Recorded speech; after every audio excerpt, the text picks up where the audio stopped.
Welcome, human animal earthlings, to this In Tune to Nature show on Radio Free Georgia. I'm your host, Carrie Freeman.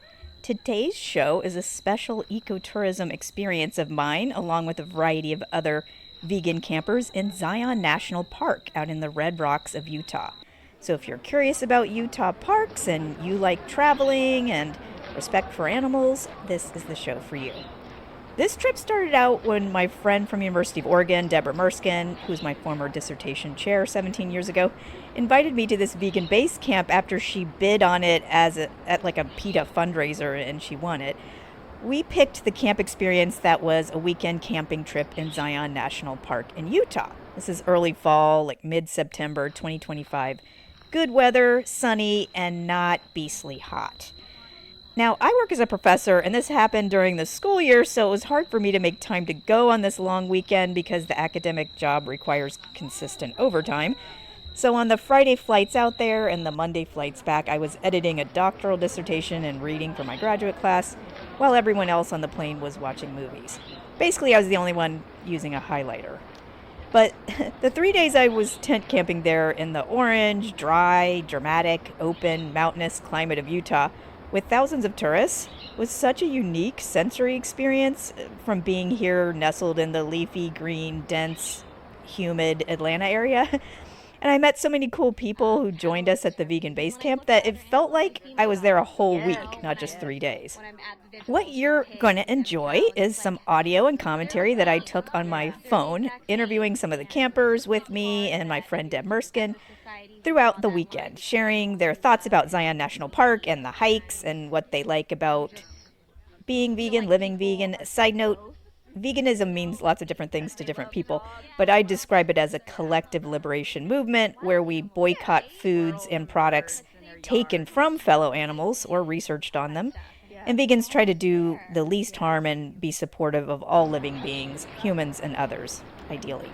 Okay, so while you're listening, think of me editing all of these little audio clips on a Saturday back in Atlanta, wearing my new orange Zion National Park t-shirt and the same black capri cargo pants I always wear with hiking sandals that I was able to wash the orange dirt off of when I got back from Utah.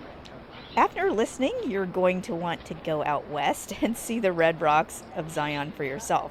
It's a spectacular part of our public lands.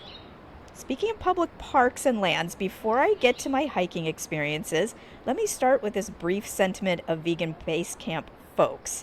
They were sitting around the campfire, we were talking.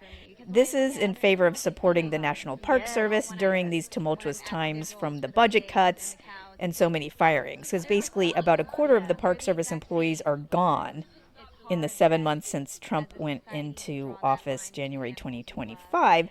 So the Park Service is now quite underfunded and understaffed, but still overflowing with human travelers like me. What do you all think of the administration and DOJ cutting the National Park Service employee jobs and funding to our national parks? Boo! Boo hiss! That's what I thought. Thank you.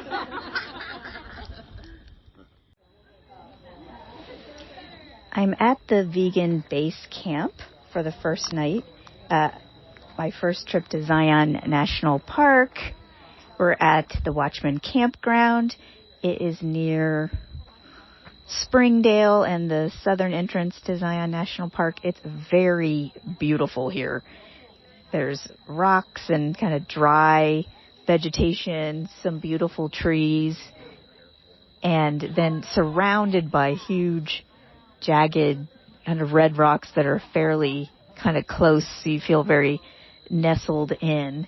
And we just had a nice dinner that was provided by the host of this group event that was just kind of Mediterranean hummus and veggies and stuff like that. And people are just kind of gathering around talking tonight. I've been chatting with my friend Deb, but I'm also really exhausted because I'm still on Atlanta time and having to get up early to fly out here, kind of flew through Denver and then St. George and then drove in. But it's so beautiful out here. And then you can maybe hear some of the crickets too. Maybe if I come over here, you can hear some of them.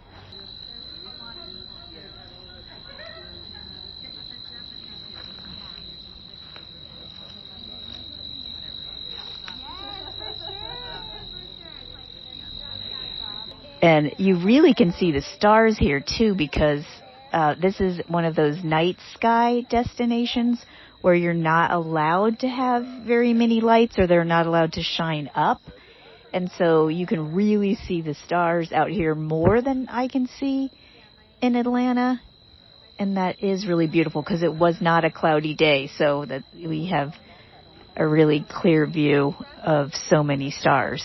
We were going to do some vegan s'mores and stuff tonight, but I'm not sure if they're doing that, and I'm feeling like I need to fall asleep. So we've got a hike tomorrow going to the Riverside Walk and the Narrows after breakfast, and so that'll be exciting, and I'll do another posting at that time. After my tent camping that night, it's Saturday morning, and this is the host, Elizabeth. Her partner, Colt, was also there to provide great plant-based meals and coffee for us. Here's a snippet of her opening announcements.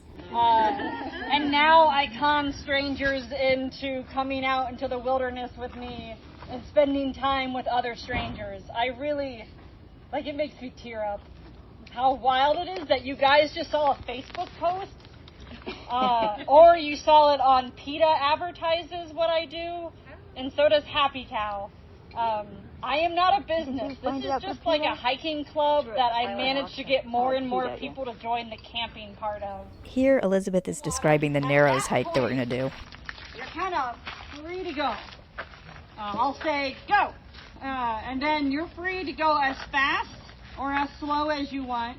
Holt and I will go for an hour in, and then I will turn around because we're making curry tonight, and so we have to come back and start doing that.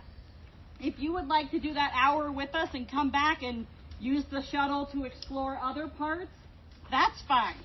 If you want to do as much as you can, also a great idea. Dinner is at 6. If you come back a little bit earlier and are feeling peckish, we still have 8 pounds of hummus, and we have, and that is how you identify poison ivy, poison oak, poison sumac, is how the plant looks. These 3 plants love water, and so they are found in the Narrows. So when you are kind of moving your way around, please be very careful if you find vegetation. If you see 3 leaves that branch off from the same spot in the stem, more than likely that is poison ivy, poison oak, or poison sumac. Poison ivy is more common. The big thing is that you don't spread the oils on your skin. Personal story, I learned the hard way by getting poison ivy and then shaving my legs. So I took that all up and down my legs. It started with what I thought was a mosquito bump and then became the worst experience. So take a moment to look at this. I'm going to leave it here for us.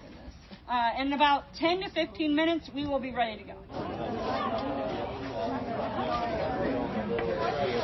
We're waiting in line for the Zion shuttle. We're going to go in a group to the end of the line and to do the Riverwalk and then the Narrows. So the Zion National Park gets really crowded. It's one of the most crowded parks there is. And so it's like being at Disney World waiting in line for the free shuttle, because also you're not really supposed to drive your car and there's not places to park. So they try to manage the crowds by having a shuttle system during the big seasons over the summer and into the early fall. I'm here in September. And but apparently the shuttle line kind of moves pretty quickly, and it's nice that it's free and then you don't have to worry about parking, and then you can just get off at various stops to do your different hikes along the way. I think it's only the shuttle stop is 8 miles from here, so sometimes if someone even missed the shuttle on the way back, the last shuttle, they could walk. I don't want to be that person. So our group is just kind of hanging out, waiting to take the ride. And I'm excited. We're all dressed in kind of our gear that's going to get wet in the Narrows because we're walking in the Virgin River. You do the Riverside Walk, and that is beside the river, and that part is dry. But if you want to continue the trail, it's actually underwater. And so you walk kind of through a stream or a river with rocks and stuff. So you have to have shoes that can get wet and like a pole to keep yourself steady, and then make sure your phone or different things are in like a waterproof container. I'm so short that I'm probably going to get wet or submerged way up to my chest or something. So I'm not really, I've got like a garbage bag in my backpack to try to manage all the stuff that I have, and shoes and my other shoes for the day in a Ziploc bag and everything.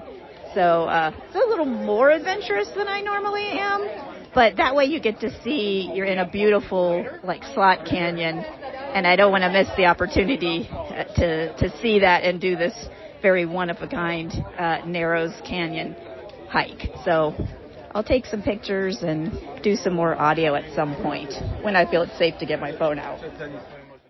I'm talking to my friends Deb and Ashley, who are with us on this vegan base camp, and we're waiting in line for the shuttle to go hike the Narrows. Now, Ashley, you've been to Zion Park before? Yeah. Have you done the Dozens Narrows of times. before? Yeah, I've done it twice. Okay, this is my first time, what should I be aware of? Now, you're very athletic, and so is Deb. I am not. But, so I won't be going as far as you. But what's it like as a hike compared to maybe other hikes in national parks? I mean, watch your ankles, you know. Oh, because you can twist your ankle on a rock or something? Yeah, I mean, it's you just want to watch where you're stepping, and it can be slippery and So we've got our poles. Yeah, the poles stabilize you a lot, and, you know, just go at your own pace. Don't worry about other people around you and what they're doing. Protect your ankles. Yeah, I'm ready for Deb to go way ahead of me and you. And don't forget to look up. Yeah, that's the point of being there, is to see the canyon. Yep. Yeah. Now, Deb, have you done like a walk in a river before, a trail where you're kind of submerged a little bit? Lots of times. Oh, you have? Okay. Yeah. Do you do that in Oregon, or where do you do that? I've done it lots of places, okay. but certainly in Oregon, all the rivers, especially in the Cascade Mountain Range. Is it more that you're just crossing the river to get to the other side of the trail, or the trail is part of the river? The trail is the river. Oh, okay. That's so unusual. I think it's unusual. It depends. A lot of people will take shallow creeks and rivers as their trail. Okay. But back and forth, because sometimes it'll be deep in spots, and then you'll just like stone hop to the next side. So you just go where you feel most comfortable. Yeah. And there's usually great trails along rivers where the wildlife travel. Ah, okay. Yeah. Yeah. I did a slog in the Everglades. You know, and so that was adventurous for me, because also there's alligators in the water. Oh, wow. So, but I wasn't just by myself randomly going, and it was a guided tour. And they do this all the time, so apparently, you know, obviously it's not dangerous, but but it felt very adventurous to me to be in like what seems like swamp water, you know, that I wouldn't normally. But it was also still, whereas this water is going to be a river that's rushing a little bit more. Not rushing. Yeah. And if there's flash floods, they let you know the risk, so you wouldn't go, or they would close it. Yeah. All right. Well, we're getting closer to getting on the shuttle now, too. So, all right. Thank you, Ashley and Deb. Okay, this is Carrie. I'm hiking in the Narrows in Zion National Park for the first time. Basically, you're tromping through the Virgin River. Like, the trail ends and then you're in the water. And it's very rocky, and a little bit slippery, so it's hard. But it's good if you have 2 sticks or 2 poles, actually, and some shoes that are somewhat sturdy. But there's people out here. I mean, I can see in each direction now probably 50 people. And of, you know, all different ages. Sometimes people are holding babies and stuff. And you have to walk really slowly because it's not just sand and you're walking through like a stream or something. It's a river. It's moving a little bit, but it's more about keeping your footing. But I let other people go way ahead of me and much faster, because I keep stopping to take pictures and look up, because it's called the Narrows because you're the canyon narrows to the point, like from one side of the rock where I am now across, I see a lady, I'm on like a little beach area, but there's a lady kind of waist deep holding her backpack on the other side. Honestly, it's probably like 20 feet from one side to the other right now. So, oh, the lady's backing up because that was a mistake. I see that it's too deep over there. So everyone's just kind of slogging around but having a good time, I think. But you want to look up. You can hear some people coming by.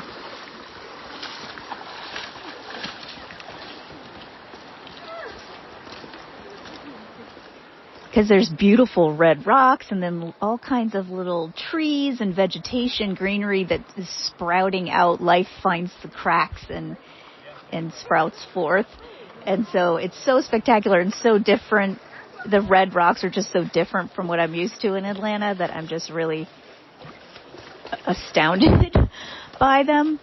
And it's just really beautiful. And so I'm not going to challenge myself to go as far as some other people. I'm just going to enjoy it because at some point on me it's going to get like chest deep and I might be like, nope, I'm turning back. So because most people aren't really taking pictures because they don't want to get their phone and camera wet. But this is really cool. It's a cool thing to do if you get a chance, even though I think it's a little challenging. But you could just even stay in the beginning part because it's really just stunning just to kind of splash around a little bit. Although there is some bacteria in the water, so you're really not supposed to kind of submerge your face and that kind of thing. But it's safe to just kind of tromp around in, but you're not supposed to drink it or anything. But it's just really beautiful and it's a unique experience. Okay, I'm going to keep going.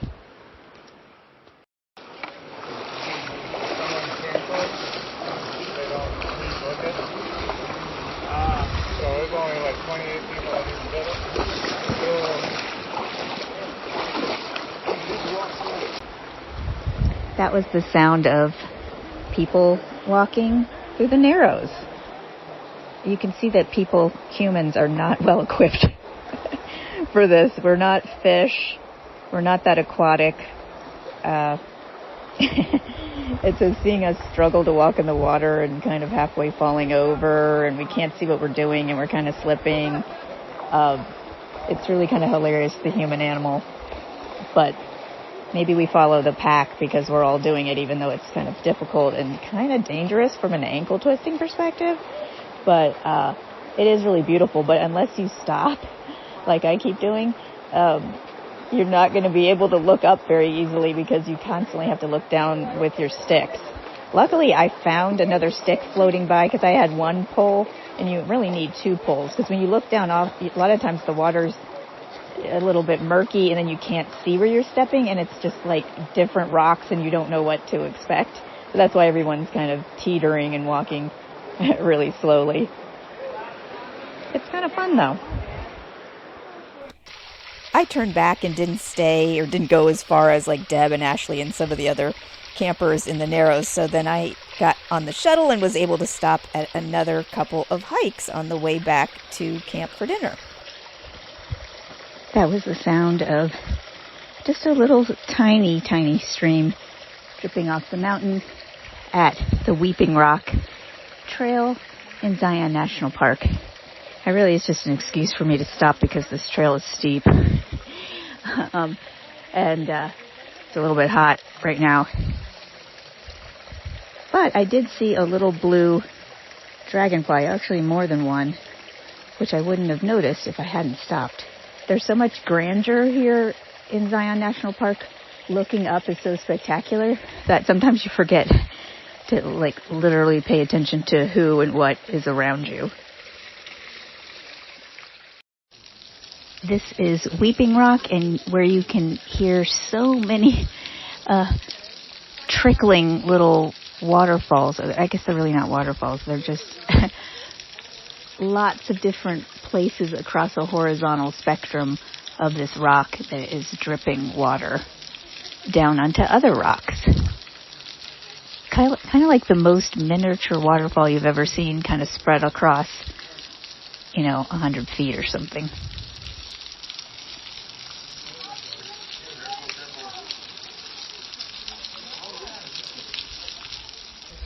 You can hear the tourists enjoying themselves here at Weeping Rock Zion National Park. This is listening to some birds along the Lower Emerald Falls Trail amongst the tourists.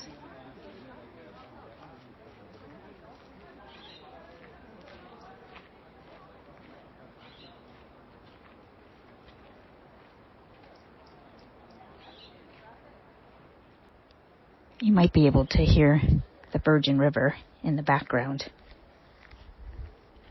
It's gorgeous here with these beautiful red rocks and green foliage. I didn't get to see that bird, but I like to hear her. There is a wild turkey here near the Zion Lodge. Some kids were kind of chasing him. Luckily, he seems to be escaping. He's walking towards me now. Very beautiful. Got gorgeous striped brown and white feathers, an iridescent brown body. And Zion, he seems pretty comfortable here. He's chosen a really busy spot and doesn't seem to mind. Deb and I are relaxing along with everyone else back at our vegan base camp at the Watchman campground. And we're all pretty exhausted. We're happy, but exhausted, actually. And it's kind of maybe like 5 or 6 o'clock. And we're not doing any work as we watch some of the hosts try to cook dinner out here at a campground for us. But I wanted to follow up with Deb because she walked a lot farther than I did in the Narrows. And so I wanted to see what she thought of that experience. I thought the Narrows were mind-blowing if you stop to take a moment and look up, but it's necessary for your balance to not fall down into the very rocky waters, to watch every step you take. So on the way back, at least, I took a little bit more time to say, hold it, wait a minute, look around you. And I think that's really important. Or if we get too phone-driven or taking photo-driven, we miss the environment that we're in, the context of what we're doing. But the different, seeing the gradations in the rock from all of the volcanic activity and everything there is really mind-blowing. Yeah. Now, did you ever see any fish? I never did. No. It's kind of strange, isn't it, that we never saw any fish? I don't know what the natural life of it is. There really isn't any, but it may go completely dry at some points. And there's nothing really in there to sustain a fish population. Yeah. I mean, if there were fish in there, I'm sure they'd all talk about how that spot was their least favorite spot where all the humans were like shoving sticks down. There were only a couple of fat squirrels, and I ushered I saw some fat squirrels. Like, do you want rabies?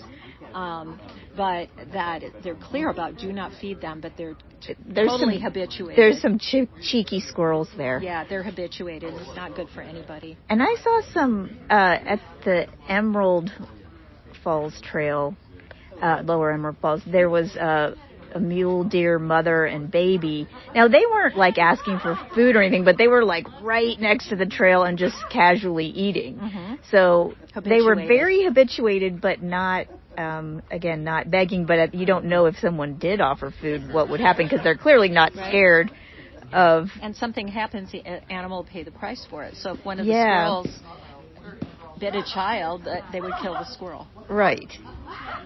So, it's better to stay away. They do have good signage, though, about not feeding the animals. But that's I know the signage is not enough when people want a good picture or they want their kid to, like, see a squirrel It's like on the shuttle, close. they repeatedly say about no eating is allowed, and I saw several people I didn't know. As soon as the announcement was made, take out food. Okay, I have to say I did eat on the shuttle, but I never heard that announcement. Just in my defense. So there might be a few sunflower seeds of mine on the ground in one of the shuttles, but that will eventually end up with a squirrel. Indeed. Yeah. Let's end it there. I just met John at our vegan base camp, and Deb was telling me he had an interesting story about how he came to be vegan and start to care about other animals. So I wanted to find that out from John, and I thought I would record it at the same time. Okay, sure. All right, so Well, so for a while I had kind of felt I don't like factory farming, and just saying those kind of things, but continuing to eat the meat. But then my first job in Vegas was working as a shuttle driver for a company that does like dune buggy tours. So I'd drive up the highway out to the desert and back. And then we had this old bus that had no air conditioning, so we had to have the windows rolled down. And I got stuck in traffic on the Highway 15 for like 20 minutes, just gridlock, totally couldn't move, with one of those trucks carrying about 25 pigs to go slaughter right next to us at the exact same level we were. Oh. And the pigs were just screaming in terror. They were all huddled up and jumping on each other in the corner and just screaming in terror. And it was just horrible to sit next to it for a while.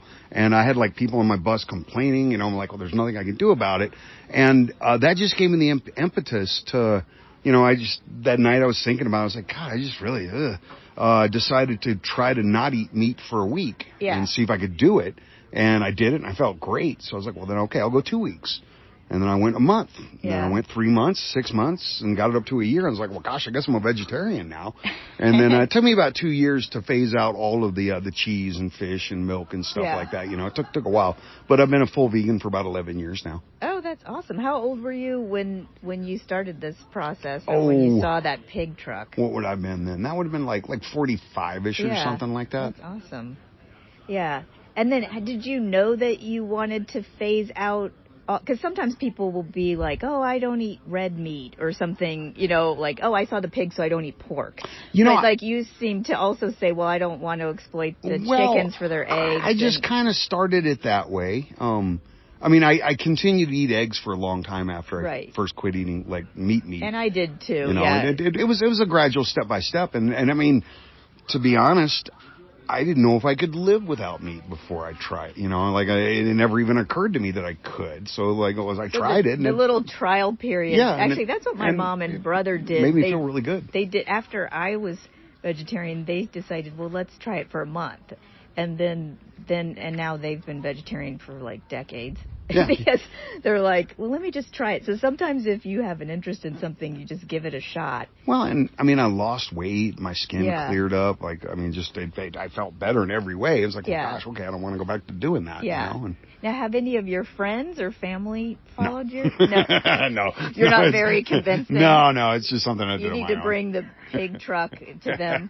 And it also depends on where you live. Like, I live in Georgia, and depending if I go outside of Atlanta, you'll definitely, in certain areas like around Gainesville, Georgia, you'll see chickens. And they look awful. And there's like 1,000 of them just in these crates to go to the slaughterhouse.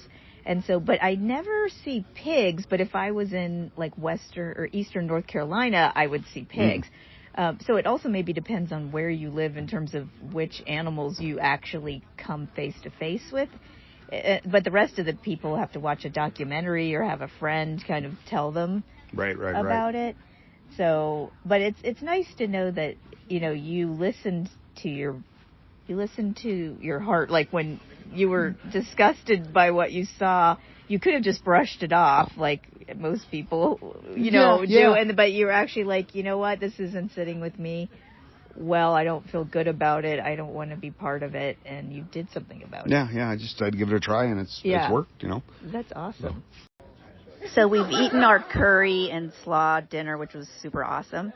And now I'm eating this really great kind of pumpkin oatmeal cookie or something. I'm sitting with Tara and Nova, and they're looking through 100 stickers that are camping related and like vegan related and animal related.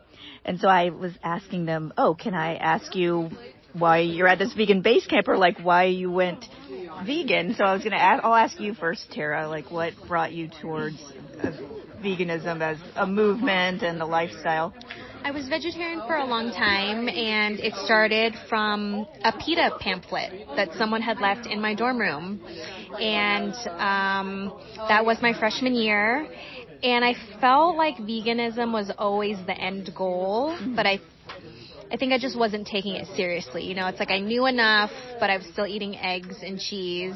It's hard to do all at once anyway. I mean, most people don't quit all at once. Yeah. Anyway. I mean, I wish I did. Obviously, looking back on it now, I wish I went vegan sooner. But it really clicked for me when we rescued a dog from China, and he was rescued from the dog meat trade. Oh, wow. And to me, it was like, how could I justify all these other animals I'm eating? Like, why save that dog? Save this and then, dog, when it's like he was going to be used for food too, you know? And it just, in that instant, it just made so much sense. Yeah. And it was an overnight thing at that point. Wow. And luckily, my husband felt the same way and went vegan with me. And so it's been such a beautiful journey to explore together. And him and I have been together for 20 years now.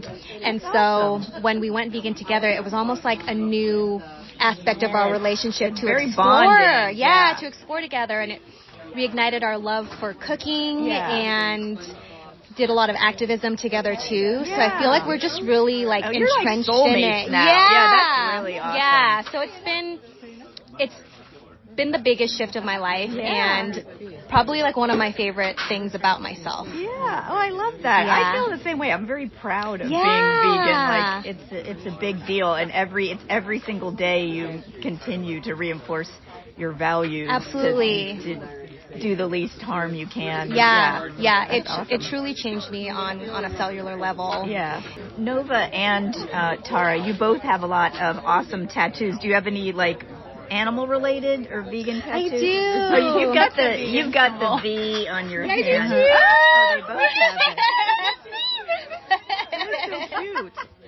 Yep, this one I got the little V with the lettuce kind of, or like a little leaf on it. Yeah, this guy. It's kind of a universal vegan symbol. Yeah. So they both have that kind of on their wrists or I their got it with my hands. husband and another friend who like was a big influence in us going vegan too. So it was just kind of like, let's do it. Like we're never going back. Yeah. That's awesome. Yeah, that's a real commitment. Yeah. They've got some vegan tattoos. Deb just joined us at the table here at our campground. Yeah. And surely you've got some other, I see a lot of animals on so your... this one, there's like, it's there's like a my cow. dog. Oh, it looks like a cow. Yes, there's one, it's like, the only difference is your perception illustration where it's like a pig facing a dog. Yeah, and so I love that. It's that illustration. This says For the Animals. Oh, For the Animals, classic. In a circle, I like that. Yeah. Oh, it does melt. And lots of dogs. Yeah, my dogs, my babies. Yeah, I love them so much. So, just like I said, they were just a big catalyst for me, because when I look at other animals, I see my dogs. Yes. You know, when I'm at the vigils for the pigs and the cows, it's like they're the same. Yeah. They're the exact same, and it's hard that as a society we draw that line between animals we love and animals we eat, and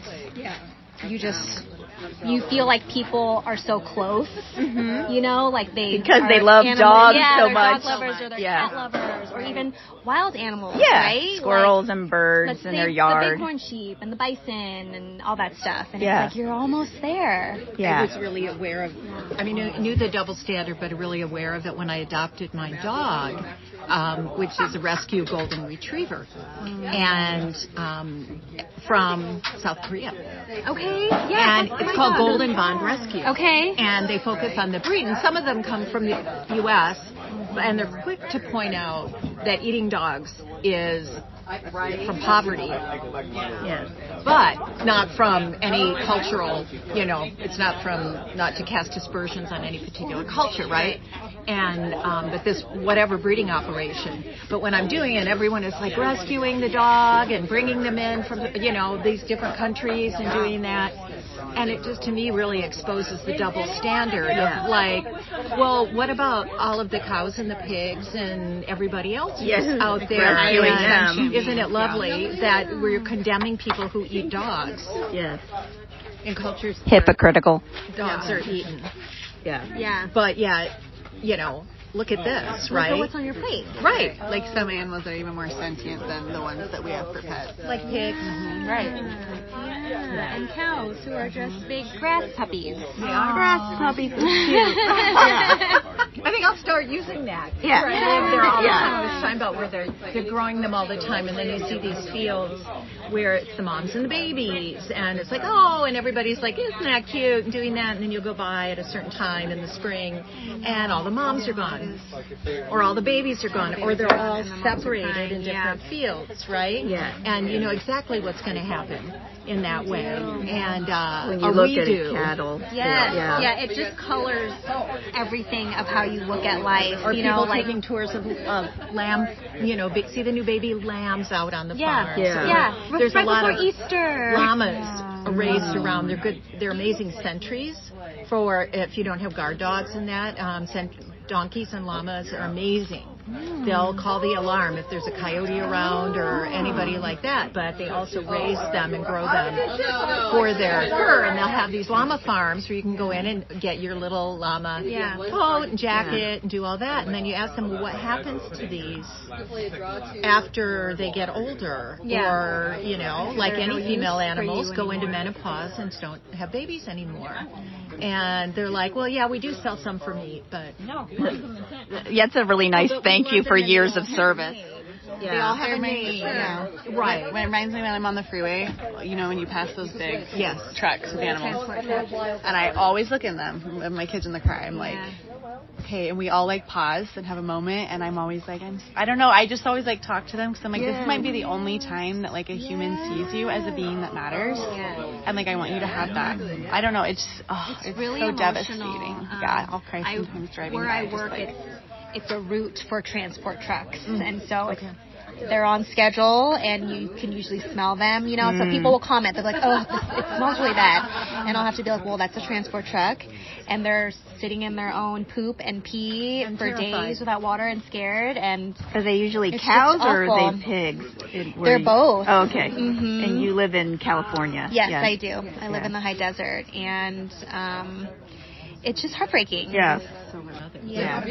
Now, Nova, what do your kids think about you being vegan? Or are they interested in that? Or they've been vegan. Yeah. I went vegan when my daughter was born. Yeah. So we've been vegan for like 8 or 9 years.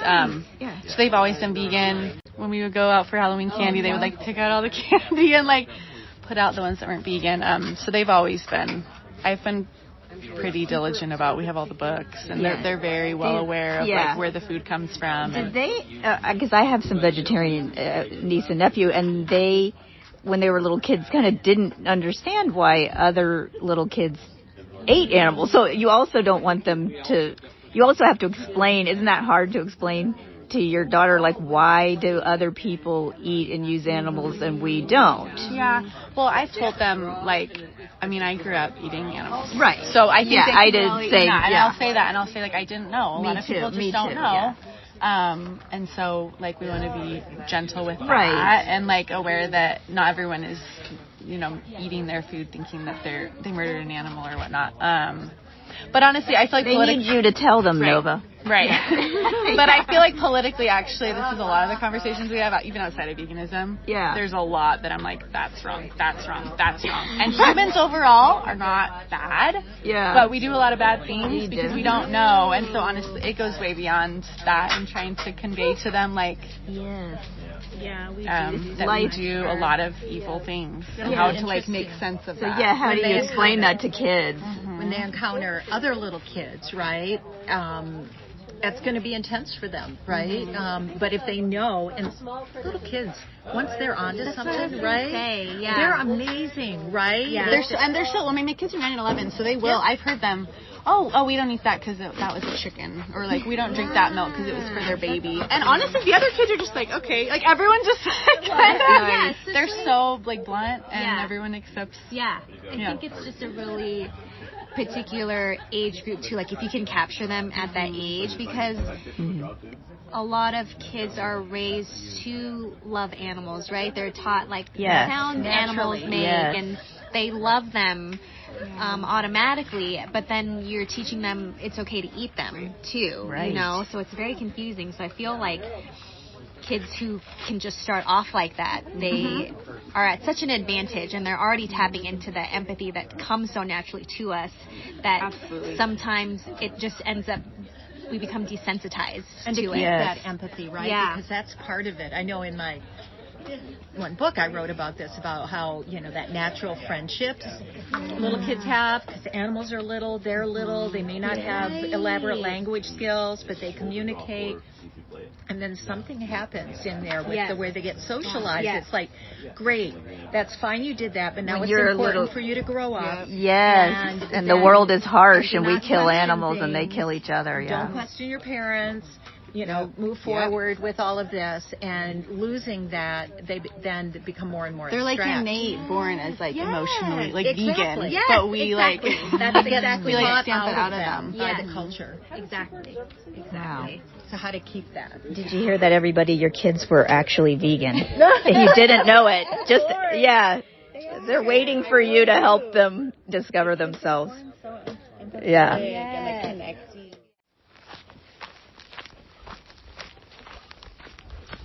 We were trying to record a grasshopper sound, but they stop. Sounds like the loudest dragonfly you've ever heard. But they stop performing whenever we come too close. We're at the Wildcat Canyon Trail in the middle part of Zion National Park, up Kolob Terrace Road. It's totally disconnected from the main south entrance Zion Scenic Trail or road that we were on yesterday, and where most people go, that has the whole shuttle service. So a Park Service employee recommended this to me and Deb as a place to get away from the crowds. And that is definitely true. We've only seen maybe like 6 people out here. And it's more of a sandy trail, and it might be ponderosa pines. They're really beautiful pine trees. And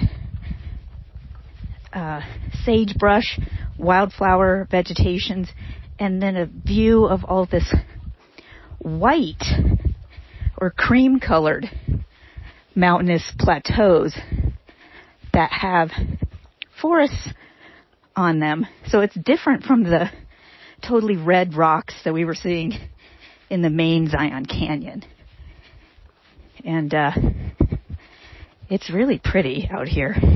And even though it's in the middle of the day, you can hear me kind of heavy breathing because it's also high elevation, which I'm not used to. Deb Merskin, my friend, is walking so much faster. Well, she's in better shape for one, and also she lives in a high desert environment. Deb, does this remind you of Eastern Oregon? It reminds me of some of the Cascades areas. Parts of it remind me of Central Oregon. Eastern Oregon is much more wide open, except for Heart Mountain Antelope Refuge.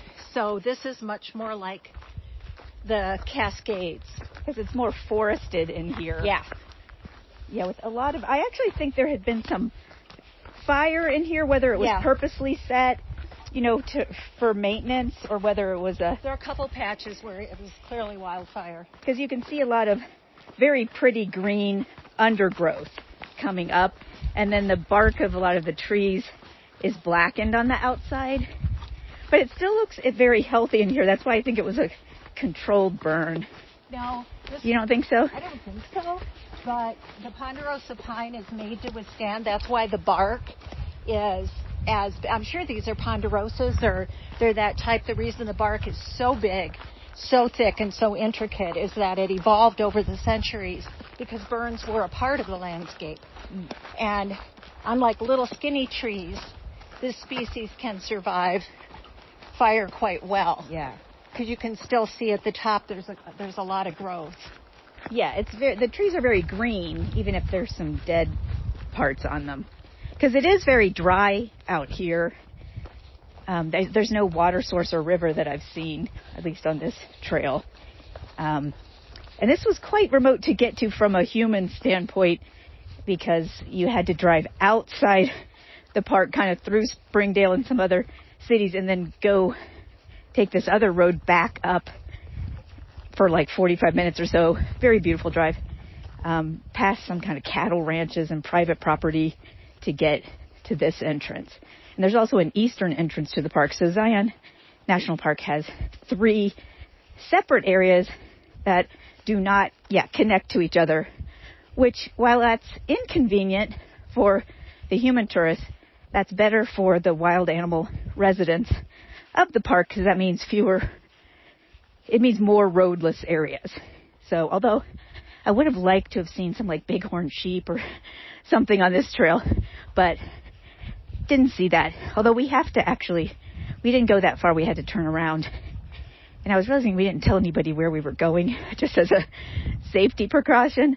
That's always good to do, especially in kind of dry climates like this where you might run out of water. So anyway, so we're headed back past all kinds of beautiful wild flowers. Don't know if you could hear that bee. After dinner later that night, which was Sunday night, we did our final event, the group event, which was a group hike about 3 miles back and forth on the Pyrrhus Trail, which you can get to right from our Watchman campground. It's just really a flat trail. The main reason to walk out on it at night, which normally I would never be at night walking around a park, but since there were so many of us, it really wasn't unsafe, is that it's that dark sky area. And so because they don't have a lot of light shining up and they control that, you could see the Milky Way, which is not something I ever really see. And then there were shooting stars, and that was really awesome. And we also saw a tarantula on the side of the trail. There's wild tarantulas there. So this is everyone's reaction to that. Over here. We're seeing a tarantula here on the Pyrrhus Trail. And he's getting molested by us, basically, because... Let's not cramp their style too much. Because we're all staring at him in the light. And so he held still, because he's hoping we'll just leave. Spider? It looks like the one we saw. I don't know if it means it's a boy because it has the crown. But... The boys are the ones that'll be on the move. Wow. Totally not. More legs. The females stay in their burrows. And fuzzy? Yeah. And fuzzy. Like, you can come to me. And horny. Yeah. And or annoyed with us. He could be paralyzed by a tarantula wasp. I think he's paralyzed by being in the spotlight right now. Just the light. Yeah. But yeah, they will. Aww. Yeah. Is it a tarantula? Don't touch me. Yeah. It must be, I assume. We're not going to cramp his style too much. Oh, yeah, it's a male. We are so skinny and his butt is so underweight. Oh. It's that time of year. So after this breeding season, they will die. And if they find a female, they're going to get eaten anyway. Whoa. After they're done giving her all the hard sperm. knock life for that. Yeah. Tough life. Jeez. The males, it's so sad. I agree. It's so sad. Yeah. They try to run away, but it's very rare that they get away. He's going to die anyway.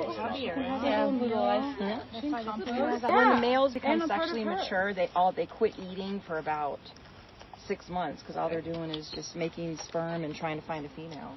got that grind mindset. Yeah. The show kind of went from PG to NC-17 there at the end. Then the next morning, we just had our last kind of coffee and breakfast together, and then Colt and Elizabeth were nice enough to help us break down our rented tent and sleeping bag equipment. You know, you can never like roll it up right or get it back into the bag.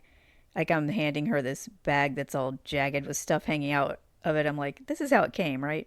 They helped us set it up too, because I'm kind of hopeless with this camping thing. But we had a great time at the vegan base camp, and it's kind of an interesting idea that anybody with some organizational skills and some patience and being good-natured like Elizabeth and Colt could put together as kind of like a hiking group to build community and organize group camping in a national park near you. So thanks for listening to In Tune to Nature. We're broadcasting every Wednesday at 6 p.m. Eastern Time online at wrfg.org and on Atlanta radio station 89.3 FM. I record from Atlanta in the foothills of the Appalachian Mountains in the Muskogee Creek territory and former range of the Red Wolf, now home to some coyote families and 1 million squirrels. You can access action items, news, and podcasts on the show's website, wrfg.org/intunetonature. The views and opinions expressed on this show do not necessarily reflect those of WRFG, its board, staff, or volunteers. I'm one of those volunteers. I'm host Carrie Freeman, asking you to please support independent, non-commercial media like Radio Free Georgia at wrfg.org. Media and free speech is more important than ever, so please support independent media. And remember to take care of yourself and others, including other species like tarantulas, cheeky squirrels, and mule deer. Thank you for listening. Cheers. What do you all think of the administration and DOJ cutting the National Park Service employee jobs and funding to our national parks? Boo hiss! That's what I thought. Thank you. There are groups that support our National Park Service, such as the National Park Conservation Association. So that's a nonprofit, NPCA, the National Park Conservation Association. I get a lot of my action alerts from them. And there's a new newsletter or news outlet that is out called Republic, as in re:public, about public lands. So they report on all kinds of public lands issues, our lands in the United States. And the website for that is republic.land.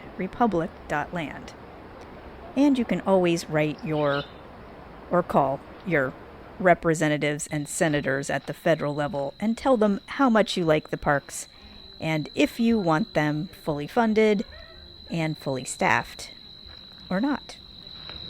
Thanks.